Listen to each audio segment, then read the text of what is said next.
माजी मंत्री नवाब मलिक यांची तब्येत अचानक बिघडली आहे। नवाब मलिक यांना कुर्ल्याच्या क्रिटिकेअर सेंटर रुग्णालयात तातडीने हलवण्यात आले। अचानक अस्वस्थ वाटू लागल्याने रुग्णालयात दाखल केल्याची माहिती सूत्रांकडून कळते आहे। मलिक यांना अचानक अस्वस्थ वाटू लागले, त्यानंतर त्यांना तातडीने रुग्णालयाच्या दिशेने नेण्यात आले। अचानक प्रकृती बिघडल्याने त्यांना आता रुग्णालयात दाखल करण्यात आले।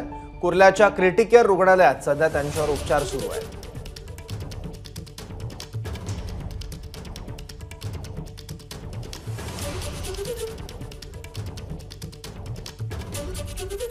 अचानक प्रकृती बिघडल्याने त्यांना कुर्ल्याच्या क्रिटिकेअर रुग्णालयात दाखल करण्यात आले। सध्या त्यांच्यावर उपचार सुरू आहेत। याबद्दलचे अपडेट जाणून घेण्याचा आपण प्रयत्न करतोच आहोत। मलिकांवर सध्या कुर्ल्याच्या क्रिटिकेअर रुग्णालयात उपचार सुरू आहेत।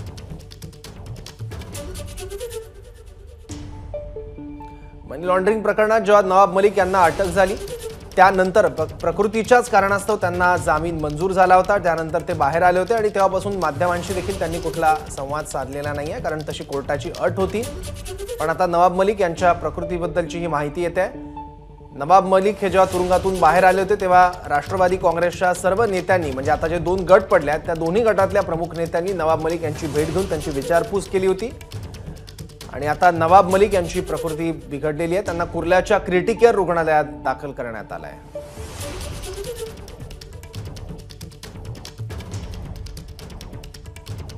आणखी माहिती घेऊ, आपले प्रतिनिधी निलेश बुधावले आता आपल्या सोबत आहे। निलेश, काय माहिती मिळते आहे मलिक यांच्या तब्येतीविषयी? काही वेळापूर्वीच नवाब मलिक यांना कुर्ला इथे असणाऱ्या क्रिटिकेअर हॉस्पिटलमध्ये दाखल करण्यात आलेला आहे। अचानक त्यांची तब्येत बिघडली आणि त्यामुळे त्यांना दाखल करण्यात आल्याची माहिती मिळते। अस्वस्थ वाटू लागलं होतं आणि त्यामुळे कुटुंबियांना तत्काळ जवळच असणाऱ्या दवाखान्यामध्ये दाखल करण्याचा निर्णय घेतला। खरं तर नवाब मलिक ज्यावेळेस जेलमध्ये होते त्यावेळेस त्यांना जी सुट्टी देण्यात आली होती ती त्यांच्या तब्येतीच्या कारणास्तव देण्यात आली होती। त्यांना एका किडनीचा त्रास देखील आहे। आज नेमकं काय कारण आहे हे समोर आलेलं नाहीये, मात्र काही वेळामध्येच या संदर्भातली अधिकृत माहिती रुग्णालयाच्या वतीनं देण्यात येईल। सध्या तरी त्यांची तब्येत त्यांना ऍडमिट करण्यात आलेलं आहे आणि अधिकचे तपशील मिळू शकलेले नाहीत। निलेश, धन्यवाद या माहितीबद्दल। एबीपी माझा, उघडा डोळे बघा नीट।